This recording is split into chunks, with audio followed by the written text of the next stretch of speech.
Zara burst into the room, waving her phone. Nanny! These headphones are on sale. Just today. Her eyes sparkled with excitement. They're wireless and purple. You know purple's my favorite. Nanny, sitting by the window with a cup of tea, looked up calmly. And how much are they? Only 3,000 rupees, Zara said. That's a huge discount. Nanny smiled. And how much do you have saved? Zara's excitement flickered. I have about 600. But I can ask Mama or maybe. Nanny raised an eyebrow. Or maybe. You could listen to a story before deciding. Nanny patted the cushion beside her.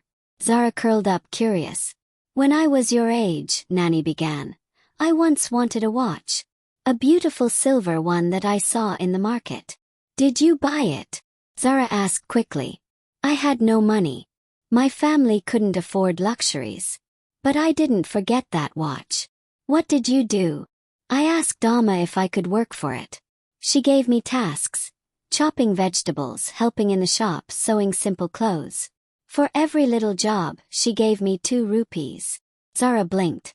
That must have taken forever. It took me 8 months, Nanny said, smiling. But I bought that watch with my own savings. Zara frowned. But that was back then, Nanny. Everything's different now. Things cost more. And no one saves coins anymore. We just buy things online. Nanny nodded. True. But money hasn't changed. Only how we use it. You still have to choose between now and later. Zara leaned forward. But how did you stay patient? Didn't you get tired of waiting? I did, Nanny admitted. But each time I got closer, it felt better than buying something on a whim. And in the end, the watch wasn't just a watch. It was a reminder of what I could do. Nanny reached under the table and brought out a small glass jar. This, she said, was my first savings jar. I started using it again last year, for fun. Zara tilted it. Few coins jingled. I save my chai money. 5 rupees here, 10 there. Every time I choose not to buy something small, I drop the coin in. Seriously, Nanny?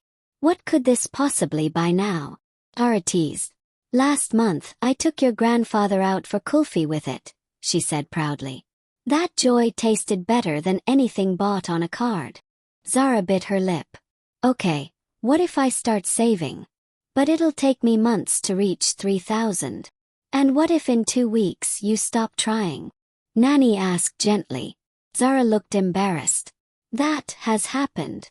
Then start with something smaller, Nanny suggested. Save for a book, a small gadget, something within reach. Zara nodded slowly. And if I get tempted? Remind yourself of the watch. Of the kulfi. Of your own goal. You know, Nanny continued, when your mother was little, our roof once started leaking during the monsoon. We had no money that month. School fees, medicine, everything came at once. Zara sat upright. What did you do? I remembered my old habit. I had a jar tucked away, full of forgotten coins.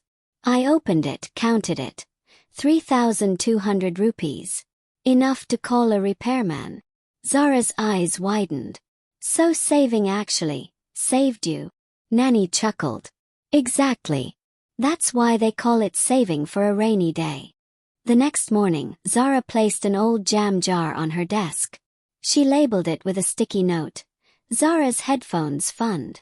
At lunch, she skipped the juice and dropped 50 rupees into the jar. When she opened a shopping app, her fingers hovered. Then she closed it. Each time she resisted a small treat, she added more to the jar. Nanny watched Zara from her chair over the week. She didn't say much, just smiled when coins clinked in the jar. One evening, she handed Zara an envelope. What's this? Zara asked. A reward. For consistency, Nanny said. 50 rupees for every day you didn't spend unnecessarily. Zara laughed. Nanny, you're bribing me. No, she replied. I'm investing in your patience. After a month, Zara counted her savings. 1,750 rupees. Not enough yet, but far more than she ever thought she could save. And strangely, she didn't feel like spending it right away. "I want to wait," she told Nanny. "If I can get this far, maybe I don't need those purple headphones. Maybe I want better ones when I really earn them." Nanny smiled wide. "Now you sound like me." One Sunday they sat together, jars in hand. Zara held hers with pride. "I thought saving would feel like punishment. But it doesn't. It feels like power," Nanny said softly. Zara nodded. "And if I can save this, I can save for anything, right?" Nanny touched her hand. "Anything, beta. Starts with coins, then choices, then dreams." They watched the sun dip below the horizon.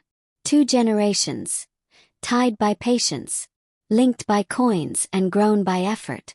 Moral of the story: saving is not about how much you earn. It's about how wisely and patiently you grow what you have.